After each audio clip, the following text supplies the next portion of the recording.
नमस्कार दोस्तों। तो आज मैं डिस्कस करने वाला हूँ इंडियन पॉलिटी के 100 महत्वपूर्ण प्रश्न। इससे पहले मैं जियोग्राफी और हिस्ट्री के 100 क्वेश्चन डिस्कस कर चुका हूँ और आने वाली वीडियो में मैं डिस्कस करूँगा साइंस और इकोनॉमिक्स के 100 क्वेश्चन डिस्कस करने वाला हूँ।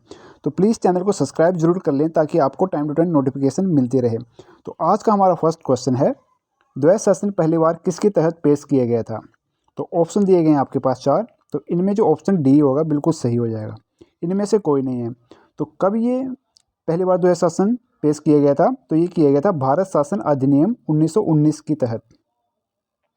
और पूछा जाए ख़त्म कब हुआ था? तो 1935 में। और इससे एक क्वेश्चन बनता है कि द्वैध शासन होता क्या है। सबसे पहले तो आपको ये पता होना चाहिए, तो जब दो शासक सत्ता के संचालन एक साथ करते हैं। इसका मैं एग्जांपल बताता हूँ आपको। जैसे 1765 में बंगाल, बिहार, उड़ीसा में भू राजस्व वसूलने का अधिकार जो था ईस्ट इंडिया कंपनी के पास था, जबकि यहाँ का प्रशासन जो देख रहे थे बंगाल के नवाब देख रहे थे। पूछा जाए कि द्वैध शासन का सिद्धांत किसने दिया? तो ये दिया था लियोनेस कार्टिस ने। इन्होंने अपनी पुस्तक डायरकी में इस सिद्धांत को बताया है। नेक्स्ट हमारे पास भारत के लिए कैबिनेट मिशन योजना की परिकल्पना की गई थी। तो ये की गई थी, ऑप्शन इसमें डी सही है, महासंघ की। और पूछा जाए कि कैबिनेट मिशन भारत में कब आया था? तो 24 मार्च 1946 में आया था ये।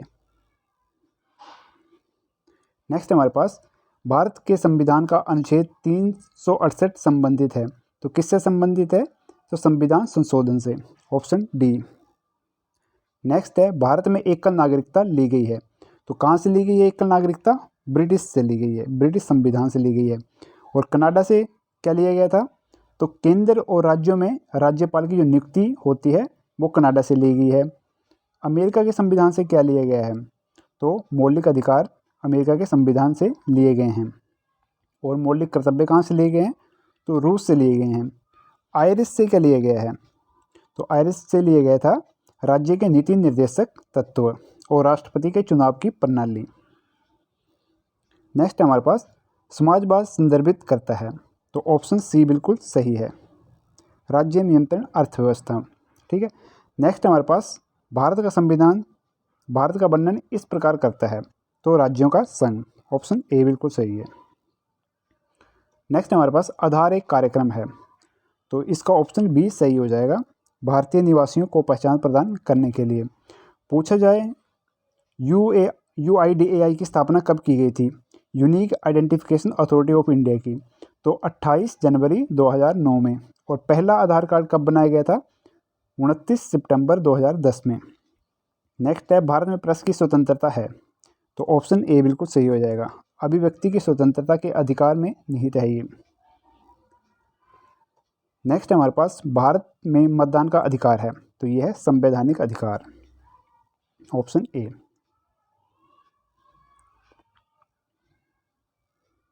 नेक्स्ट हमारे पास RTI अधिनियम का उद्देश्य है। तो ऑप्शन ए बिल्कुल सही हो जाएगा, सार्वजनिक प्राधिकरणों से सूचना तक पहुंच सुनिश्चित करना। और RTI एक्ट की स्थापना कब हुई थी? तो मई 2005 में। नेक्स्ट है, मौलिक कर्तव्य कोई भी डैश प्राप्त नहीं करता। तो ऑप्शन डी सही है, कानूनी स्वीकृति। पूछा जाए कि मौलिक कर्तव्य संविधान के कौन से आर्टिकल में है? तो 51A में है ये। और कौन से संविधान संशोधन के अंतर्गत ये लिए गए हैं? तो 42वें संविधान संशोधन में लिए गए थे ये। और हमारे जो मौलिक कर्तव्य हैं कितने हैं? तो ये हैं 11। स्टार्टिंग में जो थे 10 थे, पर 46वां जो संविधान संशोधन हुआ तो उसमें एक और जोड़ा गया। और फंडामेंटल राइट कितने हैं? तो ये है 6। नेक्स्ट हमारे पास राज्य के नीति निर्देशक तत्वों में उल्लेखित एक समान नागरिक संहिता सुनिश्चित करती है। तो ऑप्शन बी बिल्कुल सही हो जाएगा, राष्ट्रीय एकीकरण। नेक्स्ट है, भारत के उपराष्ट्रपति का पद लगातार 2 बार किसने धारण किया था? तो ये किया था डॉक्टर सर्वपल्ली राधाकृष्णन ने, ऑप्शन सी। और कब से कब तक रहे थे ये? 1952 से 1962 तक। नेक्स्ट है, निम्नलिखित में से किसके प्रति मंत्रिपरिषद सामूहिक रूप से उत्तरदायी है? तो ऑप्शन सी, लोकसभा। नेक्स्ट हमारे पास स्वतंत्र भारत के प्रथम विदेश मंत्री कौन थे? तो ये थे जवाहरलाल नेहरू, ऑप्शन ए। पूछा जाए दूसरे कौन थे? तो गुलजारीलाल नंदा। कब बने थे ये? 27 मई 1964 में। तीसरे थे हमारे लाल बहादुर शास्त्री जी और ये बने थे 9 जून 1964 में। नेक्स्ट है, जापान की संसद को क्या कहते हैं? तो ये कहा जाता है डाइट। पूछा जाए रूस की, तो रूस को कहते हैं ड्यूमा। राज्यसभा के स्थायी सदस्य कितने होते हैं? तो 250। लोकसभा की पहली महिला स्पीकर है, तो ये है मीरा कुमार और ये 15वीं लोकसभा स्पीकर बनी थी 2009 से 2014 तक। केंद्रीय बजट हमेशा पहले प्रस्तुत किया जाता है, तो ये किया जाता है लोकसभा में। संसद के संयुक्त सत्र की अध्यक्षता कौन करते हैं? तो लोकसभा अध्यक्ष। और बुलाता कौन है? राष्ट्रपति। संसद में प्रस्तुत किया गया विधेयक किसके बाद कानून बन जाता है? तो ऑप्शन बी, राष्ट्रपति ने अपनी सहमति दे दी है तब। निम्नलिखित में से कौन संसद की सबसे बड़ी समिति है? तो प्राक्कलन समिति, जिसको एस्टीमेट कमेटी भी कहते हैं और इसकी स्थापना हुई थी 1950 में। भारत के सर्वोच्च न्यायालय को प्राप्त है, तो यह है ऑप्शन डी, मौलिक अपीली और परामर्श क्षेत्र अधिकार। जिला न्यायाधीश की नियुक्ति कौन कर सकता है? तो ऑप्शन ए, उच्च न्यायालय के परामर्श से राज्यपाल। मुख्यमंत्री की नियुक्ति किसके द्वारा की जाती है? तो ये की जाती है राज्यपाल के द्वारा। भारत में पंचायती राज व्यवस्था की शुरुआत कब हुई थी? तो ये हुई थी 2 अक्टूबर 1959 में और राजस्थान के नागौर डिस्ट्रिक्ट में हुई थी। संपत्ति सूची में शामिल है, तो ये है 52 विषय। कानूनी मामलों पर भारत सरकार को कौन सलाह देता है? तो अटॉर्नी जनरल। भारत के राष्ट्रीय ध्वज पर दर्शाए गए धर्मचक्र या अशोक चक्र में कितनी तिल्लियाँ होती हैं? तो ये सभी को पता है 24। और पूछा जाए कि ये संविधान सभा द्वारा कब स्वीकार किया गया था ये? तो 24 जुलाई 1947 को। किसने डिजाइन किया गया था, किसके द्वारा डिजाइन किया गया था हमारा राष्ट्रीय ध्वज? तो पिंगली वेंकैया के द्वारा। और इसकी रेशो जो क्या है? 2:3। तो ये भी अनुपात आपको याद होनी चाहिए, 2:3 है। नेक्स्ट है, शिक्षा के अधिकार को भारत के संविधान में मौलिक अधिकारों में किसके माध्यम से जोड़ा गया था? तो ये जोड़ा गया था ऑप्शन सी, संविधान 86वां संशोधन 2002 में हुआ था। निम्नलिखित में से कौन सा एक मौलिक अधिकार नहीं है? तो संपत्ति का अधिकार, ऑप्शन डी बिल्कुल सही है। और ये इसको कब हटाया गया था मौलिक अधिकार से? तो 44वां संविधान संशोधन 1978 और अब किस में रखा गया है? 300A में। नेक्स्ट है, राष्ट्रपति का आदेश कितने समय तक प्रभावी रह सकता है? तो ऑप्शन है 6 महीने तक। भारत के नियंत्रण और महालेखा परीक्षक के मित्र और मार्गदर्शक हैं, तो लोक लेखा समिति। राज्यसभा के सभापति होते हैं, तो ये होते हैं भारत के उपराष्ट्रपति। सर्वाधिक जनसंख्या घनत्व वाला राज्य है, तो ये है पश्चिम बंगाल। पूछा जाए कितनी है डेंसिटी? तो 1028 पर स्क्वायर किलोमीटर। और इंडिया की कितनी है? 382। नेक्स्ट है, इंडियन एसोसिएशन की स्थापना कब की गई थी? तो ये 1876 में। नेक्स्ट है, भारतीय राजनीति में कौन सर्वोच्च है? तो ये है संविधान। भारत का संविधान है तो आंशिक रूप से कठोर, आंशिक रूप से लचीला। पंचायतों को संवैधानिक दर्जा किस अनुच्छेद के तहत दिया गया है? तो ये दिया गया है 243। निम्नलिखित राज्यों में से अंतिम में से किसका गठन किया गया था? तो ये किया गया था कर्नाटक का। कर्नाटक का किया गया था 1 नवंबर 1956 में और ये एरिया वाइज जो है 6 नंबर पे आता है इंडिया में। वर्ष 1975 में आपातकाल की घोषणा के समय भारत के राष्ट्रपति कौन थे? तो ये थे ऑप्शन सी, फखरुद्दीन अली अहमद। भारत का उपराष्ट्रपति का पदेन अध्यक्ष होता है, तो ये होते हैं राज्यसभा के। स्वतंत्र भारत के पहले कानून मंत्री थे, तो भीमराव अंबेडकर। कब से कब तक रहे थे? 1947 से 1952 तक। संसद के दोनों सदनों का संयुक्त अधिवेशन कौन बुलाता है? तो ये बुलाते हैं राष्ट्रपति और लोकसभा अध्यक्ष इनको चेयर करता है। निम्नलिखित में से कौन सा एक संवैधानिक अंग नहीं है? तो यह है नीति आयोग। और नीति आयोग की गठन कब किया गया था? 1 जनवरी 2015 को। इससे पहले इसका नाम होता था योजना आयोग और इसकी स्थापना कब की गई थी? 1950 में। भारत के किस राज्य में लिंग अनुपात सबसे कम है? तो ये है हरियाणा में। कितना है? 879। पद संघ शासन से क्या तात्पर्य है? तो सत्ताओं का विभाजन। Option C. निम्नलिखित में से कौन सा कर संपूर्ण रूप से केंद्र से जुड़ा हुआ है? आयकर पर अधिशुल्क। Option C. एक अंतर्राज्यीय परिषद इसके द्वारा स्थापित की जा सकती है? तो ऑप्शन बी, भारत के राष्ट्रपति द्वारा। भारत के राष्ट्रपति संसद का हिस्सा हो सकते हैं। Option B. निम्नलिखित में से कौन संसद के सदस्य की अयोग्यता तय कर सकते हैं? तो ये कर सकते हैं भारत के राष्ट्रपति। केंद्रीय मंत्रियों की पगार तथा भत्ते किस प्रकार आंकलित किए जाते हैं? तो संसद के द्वारा।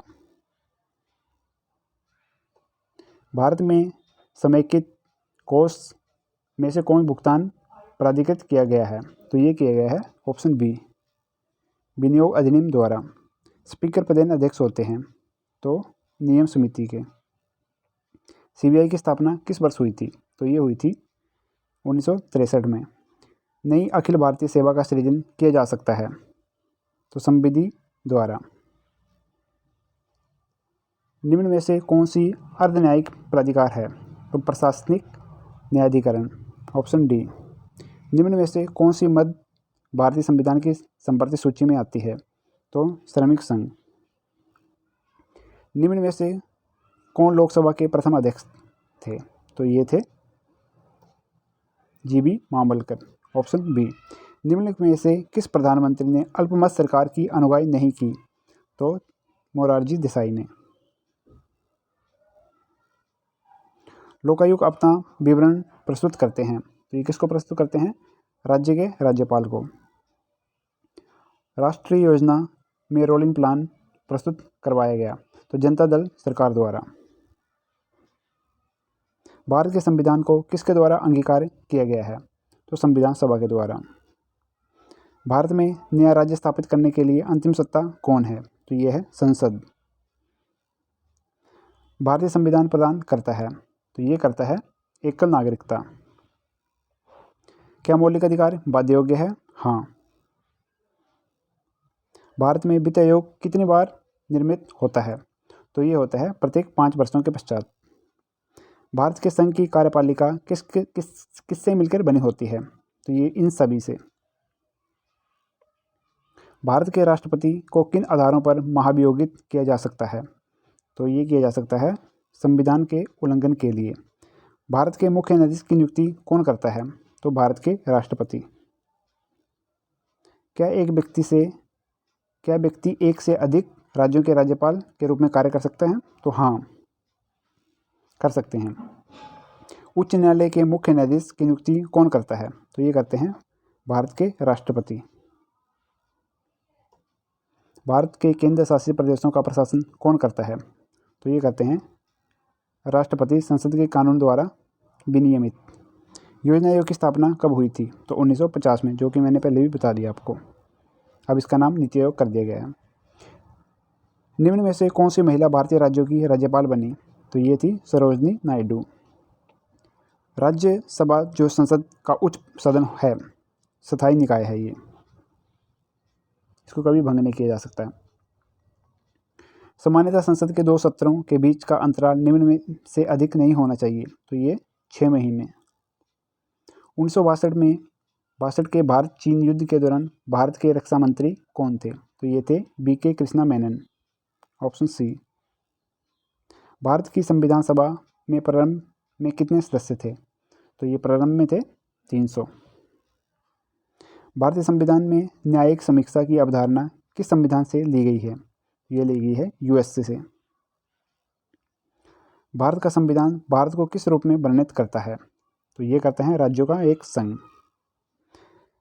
भारत के संविधान के तहत निम्नलिखित में से कौन सा एक मानवाधिकार के साथ एक मौलिक अधिकार है? तो यह है शिक्षा का अधिकार। भारत के राष्ट्रपति के रूप में चुनाव के योग्य होने के लिए एक व्यक्ति की आयु पूर्ण किया हुआ होना चाहिए तो यह है 35 वर्ष। दल बदल विरोधी विधेयक पारित किए जाने के समय भारत के प्रधानमंत्री कौन थे? तो राजीव गांधी। संसद के दोनों सदनों की संयुक्त बैठक कौन बुलाता है? तो ये बुलाते हैं भारत के राष्ट्रपति। भारत में प्रथम आम चुनाव हुए थे 1951 में। भाषाई आधार पर निर्मित प्रथम भारतीय राज्य था, तो ये था आंध्र प्रदेश। राज्य सरकार का कार्यकारी प्रमुख कौन होता है? तो ये होते हैं राज्यपाल। लोकसभा में स्पीकर का मत कहलाता है, तो ये कहलाता है निर्णायक मत, जिसे कास्टिंग वोट भी कहते हैं। शांति निकेतन किसने स्थापित किया? तो ये किया रविंद्रनाथ टैगोर ने। भारतीय संविधान के किस अनुच्छेद के अंतर्गत पंचायतों को संवैधानिक दर्जा दिया गया? तो 243। भारत का प्रथम उप प्रधानमंत्री कौन थे? तो सरदार वल्लभ भाई पटेल। संसद के किन सदन में पीठासीन अधिकारी सदन का सदस्य नहीं होता? तो ये है राज्यसभा। भारतीय संविधान में 9वीं अनुसूची जोड़ी गई थी, तो ये जोड़ी गई थी प्रथम संविधान संशोधन में। भारत की विदेश नीति के मूल प्रचल किसके द्वारा रखे गए थे? तो ये रखे गए थे जवाहरलाल नेहरू जी के द्वारा। भारतीय अर्थव्यवस्था का कौन सा क्षेत्र सकल राष्ट्रीय उत्पाद में सर्वाधिक योगदान देता है? तो ये है तृतीयक। ये इकोनॉमिक्स का क्वेश्चन आ गया यहाँ पे। चलो, भारत में योजना अवकाश की अवधि थी, तो ये थी 1966 से 1969। निम्न में कौन सी नियुक्ति भारत के राष्ट्रपति के अधिकार में है? तो लोकसभा अध्यक्ष की। राज्यसभा के सदस्यों के लिए न्यूनतम आयु है, तो ये है 30 वर्ष। केंद्र सरकार का उच्चतम सिविल अधिकारी कौन होता है? तो ये मंत्रिमंडल के सचिव।